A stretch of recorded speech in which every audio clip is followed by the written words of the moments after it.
أعوذ بالله من الشيطان الرجيم بسم الله الرحمن الرحيم وأنا لمسنا السماء فوجدناها ملئت حرسا شديدا وشهبا وأنا كنا نقعد منها مقاعد للسمع فمن يستمع الآن يجد له شهابا رصدا اور بے شک ہم نے جانچا ہے سارا آسمان، بس ہم نے پایا اس کو سخت چوکیداروں سے بھرا ہوا اور آگ کے انگاروں سے بھرا ہوا۔ ہم بیٹھتے تھے اس آسمان میں سننے کی جگہ بنا کر، بس اب جو سنتا ہے تو ایک دہکتا ہوا انگارہ اس کا پیچھا کرتا ہے۔ یہ سورہ جن کل ہم نے شروع کی تھی، تو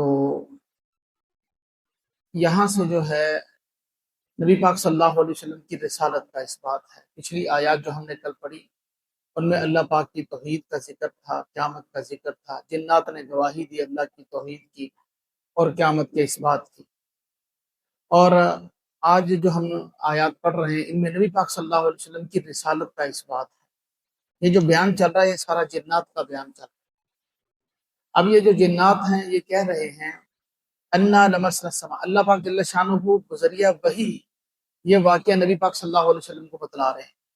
گویا جنات آئے اور یہ سن کر چلے گئے مقام نخلا پر، نبی پاک صلی اللہ علیہ وسلم کے جو ہے قرآن پاک پڑھتے ہوئے آپ کو سن کر چلے گئے۔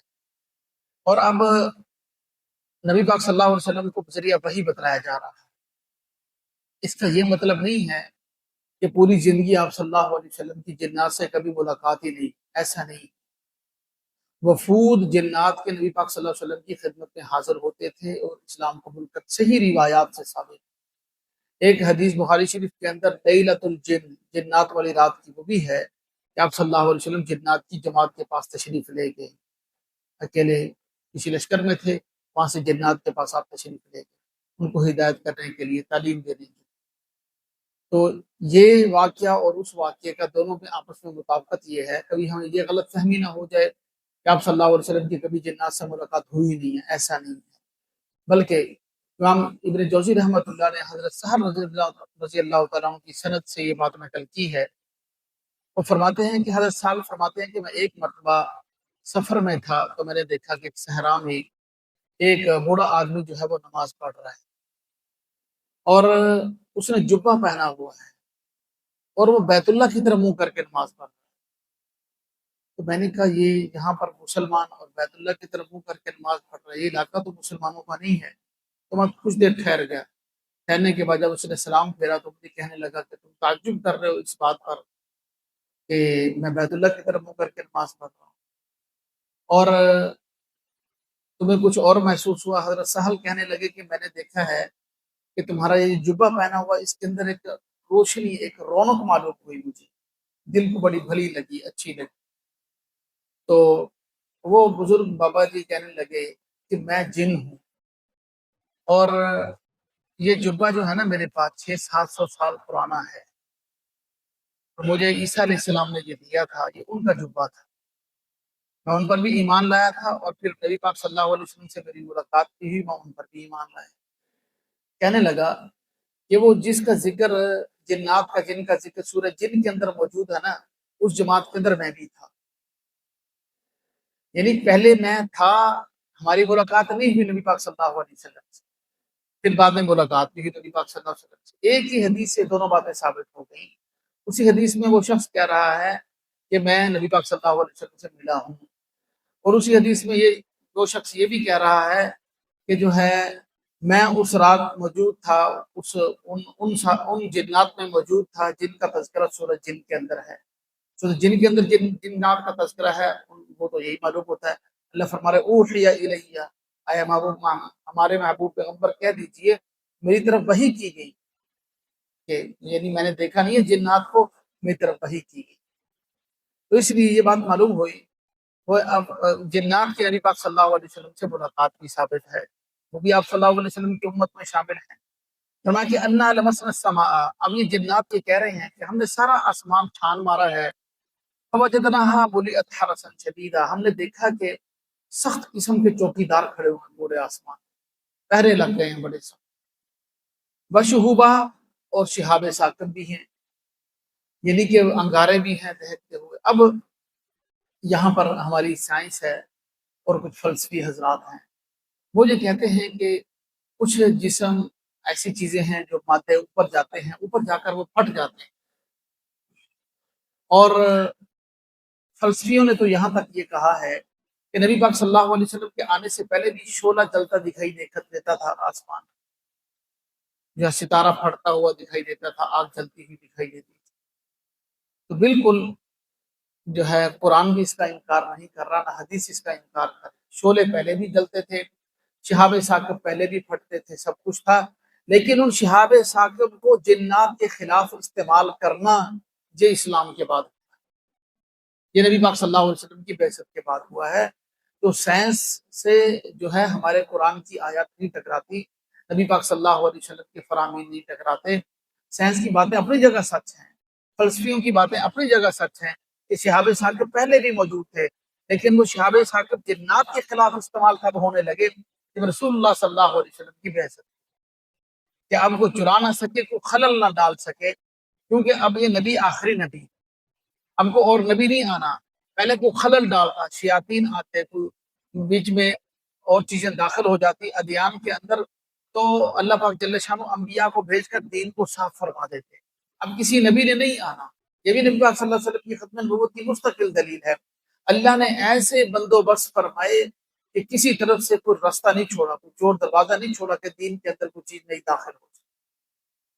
تو اس لیے اب شیاطین جو ہے پہلے جاتے، باتیں سنتے، اوپر سے فرشتے آپس میں، کیونکہ جب اللہ پاک جل شانہ اپنے احکامات نازل فرماتے فرشتوں کے اوپر کہ یہ زمین پر نافذ کر دو، تو فرشتے اس کے بعد آپس میں مذاکرہ کرتے، اس کو یاد کرتے کہ اللہ نے ہمیں کیا حکم دیا ہے. جب آپس میں مذاکرہ کر رہے ہوتے تو یہ جنات جا کر سن لیتے، آسمان کے قریب نیچے ٹھہر کر جنات جا کر سن لیتے، اور سن کر جو ہے پھر کچھ باتیں جھوٹ ملا کر جا کر نجومیوں کو بتلاتے. اور آگے پھر اللہ پاک جل شانہ نے ایسا بندوبست فرمایا کہ جھوٹ کی آمیزش نہیں ہو سکتی. اب جھوٹ کی آمیزش، اب جو ہوگا وہ حق اور سچ ہی ہوگا. بالکل آخری آیت میں سورہ جن کے ہم پڑھیں گے کہ اللہ پاک جل شانہ نبی پاک صلی اللہ علیہ وسلم کے ساتھ بھی محافظ مقرر کیے ہوئے کہ جب فرشتہ آ کر نبی پاک صلی اللہ علیہ وسلم کو وحی سنا رہا ہے، کہیں ایسا نہ ہو کہ اس وقت جنات سن لیں. اس وقت بھی سخت پہرے ہوا کرتے تھے کہ جو وحی آسمانوں سے آئی ہے وہ بالکل 100% محفوظ ہو، تاکہ دین کے اندر جو ہے کوئی نئی چیز داخل نہ ہو جائے. انا کننا، وہ کہہ رہے ہیں کہ کننا نقعد منها مقاعد للسمع، ہم نے اس آسمان کے اندر سننے کی جگہ بنائی ہوئی تھی، لیکن اب جو سنتا ہے فمن یستمع الآن یجد له شهابا رصدا، اب اگر ہم ایسا کرتے ہیں تو ایک جو ہے نا انگارہ شعلہ جو ہے وہ ہمارا پیچھا کرتا ہے. وَأَنَّا لَا نَدْرِي، اب یہ جو جنات ہیں جو نبی پاک صلی اللہ علیہ وسلم کو یہ سنا قرآن پاک پڑھتے ہوئے کہنے لگے اب ہمیں یہ بات معلوم نہیں ہے، اشر ارید بمن فی الارض، جو روئے زمین پر رہنے والے انسان ہیں ان کے لیے اس نبی کو بھیج کر کوئی برائی کا ارادہ کیا گیا ہے، ہم اراد بہم ربهم رشدا، یا ان کے رب نے ان کا ہدایت کا ارادہ کیا ہے. یعنی یہ بات ہمیں معلوم نہیں، کیونکہ کبھی نبیوں کا آنا ہلاکت کا سبب بھی بن جاتا تھا. نبیوں کو اللہ آزمائش کے لیے بھیجتے تھے، نبی کو بھیجتے، اللہ کو تو پتا تھا کہ یہ قوم نہیں مانے گی، اب وہ قوم نہیں مانتی تھی تو اللہ نبی کو اپنے پاس بلا لیتے یا کہیں اور ہجرت کا حکم فرما دیتے اور پھر اس قوم کو ہلاک کر دیتے. وہ قوم جو ہے نا ہلاکت کا سبب بن جاتی، ہلاک ہو جاتی ساری کی ساری. نبی کا آنا اس قوم کی ہلاکت کا سبب بن جاتی. اب یہ بھی نبی آئے ہیں اور قرآن پڑھ رہے ہیں، ہم سن رہے ہیں، جنات کہہ رہے ہیں. اب یہ نہیں پتا کہ اللہ یہ لوگ اس کی بات کو نہیں مانیں گے تو اللہ ان کو ہلاک کرنا چاہتے ہیں یا اللہ ان کو ہدایت دینا چاہتے ہیں. ہمیں اس بات کا علم نہیں، باقی یہ جنہوں نے نہیں مانا اللہ نے ان کو ہلاک کیا. ابو جہل، ابو لہب، شہبہ، جتنے لوگ تھے جنہوں نے نہیں مانا اللہ نے ان کو ہلاک کیا، جنہوں نے مانا اللہ نے ان کو کامیاب کیا. اور امت الحمدللہ ابھی تک چل رہی ہے، دین کے اوپر قائم ہے. فرمایا کہ وَأَنَّا مِنَّا الصَّالِحُونَ، ہم میں سے کچھ نیک لوگ بھی ہیں، وَمِنَّا دُونَ ذَلِكَ، کچھ اس کے علاوہ بھی ہیں. كُنَّا طَرَائِقَ قِدَدًا، پہلے تو ہم مختلف راستوں پر بھٹکے ہوئے، یہ جنات کہہ رہے ہیں بہت سے راستوں پر ہم لوگ بھٹکے ہوئے تھے. وَأَنَّا ظَنَنَّا أَن لَّن نُّعْجِزَ اللَّهَ فِي الْأَرْضِ، اور ہم نے یہ گمان کر لیا کہ ہم زمین کے اندر تو سن لیا ہے، آمنا بھی، ہم اس پر ایمان لے آئے. وَمَن يُؤْمِن بِرَبِّهِ، جو شخص اپنے رب پر ایمان لے آئے گا فلا یخاف بخسا ولا رہقا، نہ اس کو کوئی نقصان ہوگا نہ اس کو کوئی رسوائی اٹھانی پڑے۔ جنات کہہ رہے ہیں وَأَنَّا مِنَّا الْمُسْلِمُونَ وَمِنَّا الْقَاسِطُونَ، ہم میں سے بعض مسلمان ہیں بعض بے انصافے ہیں قاسطون۔ فمن اسلم فاولئک تحروا رشدا، جو شخص تو ایمان لے آیا انہوں نے ہدایت کو پا لیا، ہدایت کو تلاش کر لیا۔ واما القاسطون، جو ناانصافے ہیں فکانوا لجہنم حطبا، جو جنات ایمان نہیں لا رہے وہ جہنم کا ایندھن بنیں گے۔ اب جنات کا بیان ہے وَأَن لَّوِ اسْتَقَامُوا عَلَى الطَّرِيقَةِ لَأَسْقَيْنَاهُم مَّاءً غَدَقًا، یہ آیت جو ہے نا ایک مخصوص واقعہ کے ساتھ خاص ہے، وہ یہ ہے نبی پاک صلی اللہ علیہ وسلم کے زمانہ میں یہ جو مکی زندگی تھی، جب یہ صورت نازل ہوئی مکہ کے اندر قحط آ گیا بہت زیادہ، اور پانی کی بہت زیادہ قلت ہو گئی۔ اب یہ جنات کہہ رہے ہیں وَأَن لَّوِ اسْتَقَامُوا عَلَى الطَّرِيقَةِ، اگر یہ لوگ نبی کے طریقے پر چلیں، ایمان لے آئیں، جو نبی کہہ رہا ہے اس کو مانیں، لَأَسْقَيْنَاهُم مَّاءً غَدَقًا، ہم ان کو پانی پلائیں گے، اچھا پانی، یعنی ہم ان کو پانی بھر بھر کے پلائیں گے اگر یہ نبی پر ایمان لے آتے ہیں، لنفتنہم فیہ، تاکہ ان کی آزمائش ہو۔ یعنی پانی جب ملتا ہے، کوئی بھی نعمت ملتی ہے وہ آزمائش کے لیے ہوتی ہے، شکر کی آزمائش ہوتی ہے اس میں کہ یہ شکر کرتے ہیں یا نہیں کرتے۔ ومن یعرض عن ذکر ربہ یسلکہ عذابا صعدا، جو اپنے رب کے ذکر سے اعراض کرے گا وہ عذاب کے راستے پر چلے گا۔ یہ جنات کہہ رہے ہیں کہ قریش مکہ اگر ایمان لے آئیں گے تو ہم ان کو پانی بھی پلا دیں گے اور ہم ان کی خدمت کے لیے تیار ہیں، اگر نہیں تو پھر وہ عذاب کے راستے پر چلے گا۔ وَأَنَّ الْمَسَاجِدَ لِلَّهِ فَلَا تَدْعُوا مَعَ اللَّهِ أَحَدًا، اور مسجدیں ساری کی ساری اللہ کے لیے ہیں، اللہ کے ساتھ کسی اور کو مت پکارو۔ ایک تو یہ ہے مسجد کا معنی عام مسجد ہے، مسجد یہ معنی اس میں ظرف کا صیغہ ہے، یعنی سجدہ کرنے کی جگہ، مسجد سجدہ کرنے کی جگہ کو کہا جاتا ہے۔ یعنی جتنی مسجدیں ہیں وہ اللہ کے لیے ہیں، مسجدوں کو غیر اللہ کے لیے استعمال نہ کیا جائے، وہاں پر شرک کی دعوت نہ دی جائے، شرک کی بات نہ کی جائے، یہ بڑی اہم بات ہے۔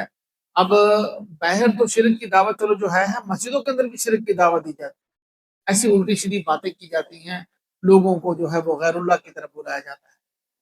اور یا پھر اس مسجد کا معنی سجدہ ہے کہ سارے سجدے اللہ کے لیے ہیں، اللہ کے ساتھ کسی اور کا سجدہ شامل نہ کرو۔ کچھ لوگ ایسے ہیں اللہ کو بھی سجدہ کرتے ہیں اوروں کو بھی سجدہ کرتے ہیں، تو یہ فرمایا گیا کہ اللہ کے ساتھ کسی اور کو مت پکار، جو چیز اللہ کے لیے خالص ہے وہ اللہ کے لیے خالص ہے، سجدہ اللہ کے سوا، پکارنا اللہ کے سوا کسی کو نہیں، صرف اللہ کو پکارنا ہے۔ وَأَنَّهُ لَمَّا قَامَ عَبْدُ اللَّهِ يَدْعُوهُ كَادُوا يَكُونُونَ عَلَيْهِ لِبَدًا، اور جب کبھی اللہ کا بندہ کھڑا ہوتا ہے اس کو پکارنے کے لیے، یہ اس کے اوپر مذاق کرنے کے لیے جمع ہونے لگتے ہیں۔ یعنی نبی پاک صلی اللہ علیہ وسلم کے بارے میں ہے، جب آپ مکہ میں بیت اللہ میں کہیں نماز پڑھتے تو کفار سارے کے سارے وہاں پر جھگڑا کھڑا کر لیتے، سارے کے سارے اکٹھے ہو جاتے، ہجوم جمع کر لیتے اور مذاق اڑاتے، نماز سیٹیاں بجاتے، قرآن پاک میں ہے، احادیث میں ہے، سیٹیاں بجاتے، آپ کو پڑھنا مشکل کر دیتے۔ قل انما ادعو ربی، اے ہمارے محبوب پیغمبر آپ کہہ دیجیے میں تو اپنے رب کو پکارتا ہوں، اس کے ساتھ میں کسی کو شریک نہیں ٹھہرا۔ قل انی لا املک لکم ضرا ولا رشدا، کہہ دیجیے کہ میں تمہارے لیے کسی نقصان کا اور نہ ہدایت کا مالک، میں تو کسی نقصان کا مالک نہیں۔ یعنی کفار مکہ یہ کہتے تھے کہ ہمارے اوپر عذاب لے آؤ، اگر تو سچا ہے تو ہمارے اوپر عذاب لے آؤ۔ نبی پاک صلی اللہ علیہ وسلم کو حکم ہے اللہ کی طرف سے، آپ کہہ دیجیے میں کسی نقصان کا مالک ہوں، میں تو عذاب نہیں لا سکتا اور نہ ہی میں تمہیں زبردستی ہدایت دے سکتا، ہدایت بھی اللہ کے ہاتھ میں ہے اور عذاب دینا، نقصان نفع نقصان وہ بھی اللہ کے ہاتھ میں، میں تو نہیں دے سکتا۔ تو قل انی لن یجیرنی من اللہ احد ولن اجد من دونہ ملتحدا، کہہ دیجئے بے شک ہرگز کوئی نہیں اللہ سے مجھے بچا سکتا، ولن اجد من دونہ ملتحدا، اور نہ میں اللہ کے علاوہ کوئی ٹھکانہ، محفوظ ٹھکانہ پا سکتا، یعنی اللہ پاک ہی میرا ٹھکانہ ہے، اللہ کے علاوہ نہ کوئی مجھے بچا سکتا ہے نہ کوئی مجھے نفع نقصان دے سکتا ہے۔ الا بلاغا من اللہ ورسالاتہ، میرے ذمہ تو ہے اللہ کے پیغامات کو پہنچا دینا، میرے تو ذمہ پہنچا دینا ہے، اب کوئی مانے یا نہ مانے، کسی کو ہدایت آئے نہ آئے وہ میرے ذمہ نہیں ہے۔ ومن یعص اللہ ورسولہ فإن له نار جہنم خالدین فیہا ابدا، جو اللہ اور اس کے رسول کی نافرمانی کرے گا اس کے لیے جہنم ہوگی جس کے اندر وہ ہمیشہ رہے گا۔ نبی پاک صلی اللہ علیہ وسلم کا جو فرض منصبی ہے اس کو آپ صلی اللہ علیہ وسلم نے بتلا دیا۔ حتى اذا رأوا ما يوعدون فسيعلمون من اضعف ناصرا واقل عددا، یہاں تک کہ جب وہ نہ ماننے والے کفار دیکھ لیں گے جو ان کے ساتھ وعدہ کیا گیا ہے، وہ جان لیں گے کہ کس کے مددگار جو ہیں وہ کم تھے اور تعداد میں کم تھے اور کمزور تھے۔ اضعف ناصرا واقل عددا، پتہ چل جائے گا جب عذاب کو آنکھوں سے دیکھیں گے، قیامت کا جو ان سے وعدہ کیا گیا قیامت سامنے آ جائے گی، پھر پتہ چلے گا کہ کون کمزور تھا اور کون جو ہے وہ طاقتور تھا، اور کن کی تعداد کم تھی کن کی زیادہ تھی۔ فقط کفار کو زیادہ ہونے کے باوجود بھی اپنی تعداد کم لگی ہوئی، کیونکہ بے یار و مددگار ہوں گے۔ قل ان ادری اقریب ما توعدون ام یجعل له ربی امدا، کہہ دیجیے میں نہیں جانتا کہ کیا وہ قریب ہے جس کا تم سے وعدہ کیا گیا ہے، یا میرے رب نے اس کی لمبی مدت رکھی ہے، یعنی قیامت۔ وہ کہتے تھے کہ ہمیں قیامت کا متعین وقت بتلاؤ۔ آپ صلی اللہ علیہ وسلم بتا رہے کہ میں نہیں جانتا اقریب ما توعدون، جس کا تم سے وعدہ کیا کہ وہ قیامت قریب ہے، ام یجعل له ربی امدا، یا میرے رب نے اس کا وقت لمبا کر رکھا ہے، کبھی کافی عرصے کے بعد قیامت قیام ہوگی، اس کا مجھے معلوم نہیں ہے۔ عالم الغیب، غیب کا جاننے والا تو اللہ ہی ہے، فلا یظہر علی غیبہ احدا، وہ اپنے غیب کے اوپر کسی کو مطلع نہیں کرتا۔ اللہ غیب کا جاننے والا ہے، وہ اپنے غیب پر کسی کو مطلع نہیں کرتا۔ اب یہاں پر ایک غلط فہمی کا ہم لوگ شکار ہیں، میں اس کی تھوڑی سی وضاحت کروں گا 1 منٹ رک کر۔ یہاں پر جو نبی پاک صلی اللہ علیہ وسلم فرما رہے کہ اللہ عالم الغیب ہیں، اس سے مراد کیا ہے؟ اور کسی کو اپنے غیب پر مطلع نہیں کرتا، ایک ہی بات ہے دونوں کا مطلب۔ اس سے مراد علم غیب کلی ہے، یعنی پہاڑوں کا ایک ایک پتھر، درختوں کا ایک ایک پتا، بارش کا ایک ایک قطرہ، صحرا کا ایک ایک ذرہ، سب کا علم، سب کی تعداد کا علم اللہ کے پاس ہے۔ کائنات کے ذرے ذرے کا علم اللہ کے پاس ہے، علم غیب کلی اللہ کے پاس ہے، اور اللہ اپنے علم غیب کلی پر کسی کو مطلع نہیں کرتا۔ اب یہ جو قیامت آئے گی اس کا بھی علم غیب ہے، اور یہ اللہ کے پاس ہے، اللہ نے کسی کو اس پر مطلع نہیں کیا کہ اس کا ایگزیکٹ وقت کیا ہوگا، اس کا ٹائم کیا ہو۔ اب تو بہت سے لوگ اس کا دعویٰ کرتے ہیں، پہلے 2025 قیامت کا سال بنایا ہوا تھا، اب جب دیکھا کہ 25 گزر گیا، اب 2030 جو ہے وہ بنا دیا۔ ایسا کوئی جھوٹا کاروبار چلا ہوا ہے سوشل میڈیا پر، تو مطلب ہے کہ تھمبنیل ایسے بنا، اوپر کچھ اور لکھا ہوا اندر کچھ اور ہے ویڈیو کے اندر، تو ایسے مطلب وہ ویڈیوز بھی وہی مطلب ہے کہ سب سے زیادہ دیکھی اور سنی جاتی ہیں جن کے اندر ایسے الٹے سیدھے جو ہے وہ دعوے کیے جاتے ہیں، ہر کوئی اسی کو دیکھتا ہے، شاید اس کے اندر پتہ نہیں کیا چھپا ہوا ہے۔ تو اس لیے اللہ پاک جل شانہ نے یہ علم کسی کو نہیں دیا۔ اچھا، اب یہاں پر جو ہے نا ایک کچھ نادان یہ سمجھ بیٹھے کہ شاید نبی پاک صلی اللہ علیہ وسلم کے پاس بالکل علم غیب نہیں۔ اگلی آیت میں اس کا جواب، میں اپنی طرف سے کوئی بات نہیں کر رہا، قرآن سے بات کر رہا، اگلی آیت میں اس کا جواب دیا اللہ پاک کہ جتنے علم غیب کی نبی کو ضرورت تھی وہ ہم نے اس کو دیا ہے، اس کو بھی دیا ہے نبی، لیکن وہ جو علم کلی اللہ کا ہے وہ نبی کے لیے ثابت نہیں کر سکتے۔ دیکھیں یہ بات قرآن کو تو ہم مانتے ہیں، جس کو مان لو اس کو ایک طرف رکھیں نا، عقل میں بھی آتی ہے۔ اگر علم غیب کلی نبی کے لیے بھی ہو، اللہ کے لیے بھی ہو، تو پھر تو نبی اللہ کا شریک ہو گیا۔ یہ باتوں میں خود سمجھ میں آتی ہے نا، پھر تو گویا کہ نبی اللہ کی صفت میں شریک ہو گیا، بالکل ذرے ذرے کا جو اللہ کا علم، اللہ کی خاص صفت ہے وہی نبی کی ہو، یہ تو شرک ہو گیا صاف، یہ تو بالکل ٹھیک نہیں ہے۔ لیکن اگر نبی کے لیے علم غیب کی بالکل نفی کرتے ہیں تو یہ تو نبی نبوت کی نفی ہے۔ تو نبی کیسا ہے جس کے پاس غیب کی خبر ہی نہیں ہے؟ تو یہ بھی کسی مسلمان سے ممکن نہیں ہے کہ وہ یہ عقیدہ رکھے کہ نبی کے پاس علم غیب نہیں تھا۔ اللہ کو جتنا منظور تھا نبی کو علم دینا جن چیزوں کی، اللہ نے اتنا علم غیب نبی کو بھی عطا فرمایا۔ آپ صلی اللہ علیہ وسلم نے غیب کی خبریں دی ہیں، بہت سی باتیں بتلائی ہیں، قیامت کب قیام ہوگی، کیا ایسی ایسی پیشن گوئیاں آپ نے دی جو سچی ہو رہی ہیں، پوری پوری بالکل جیسے آپ نے فرمایا ویسے اب تک سچا ہوتا جا رہا ہے، قیامت تک سچا ہوتا چلا جائے گا۔ تو اس سے یہ معلوم ہوا، آگے اللہ پاک نے قرآن پاک میں فرمایا الا من ارتضی من رسول، یہ آیت نمبر 27 ہے سورہ جن کی، کہ عالم الغیبی، غیب کو جاننے والے، علم غیب کلی صرف اللہ کے پاس ہے، فلا یظہر علی غیبہ احدا، وہ اپنے علم غیب پر کسی کو مطلع نہیں کرتا. بالکل ٹھیک ہے. الا، استثناء کر دیا، مگر من ارتضی من رسول، مگر جس کو پسند کر لے اپنے رسولوں میں سے اللہ، جس کو پسند کر لے اس کو اللہ کچھ نہ کچھ علم عطا فرما دیتے ہیں، وہ غیب کی خبریں لوگوں کو بتاتا ہے. یہ دو دعوے ہیں. ایک دعویٰ یہ ہے کہ نہیں، جیسا اللہ کو علم ہے ویسا نبی کو علم ہے، یہ بھی جہالت پر مبنی ہے 100%. اور یہ دعویٰ کہ نبی کے پاس بالکل علم غیب نہیں ہے، یہ دعویٰ بھی 100% جہالت پر مبنی ہے. جتنے دیکھیں نا، اب قیامت کے ٹائم جو ہے اس کا نبوت کے ساتھ کوئی تعلق نہیں ہے. ٹائم بتاؤ، جن چیزوں کی نبوت ضرورت تھی اللہ نے وہ دیا ہے سارا.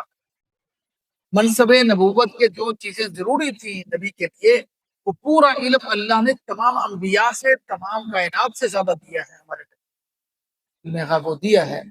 اور جن چیزوں کی ضرورت نہیں ہے، اب ٹائم کی تو کچھ ضرورت نہیں. حدیث جبرائیل ہے، جبرائیل علیہ السلام سوال کر رہے ہیں، بخاری اور مسلم کے اندر موجود ہے کہ یا رسول اللہ متی الساعۃ، قیامت کب قیام ہو. آپ نے فرمایا کہ مل مسئول عنہا بعلم من السائل، جس سے تم نے سوال کیا نا وہ بھی اتنا ہی جانتا ہے جتنا سائل کو پتا ہے.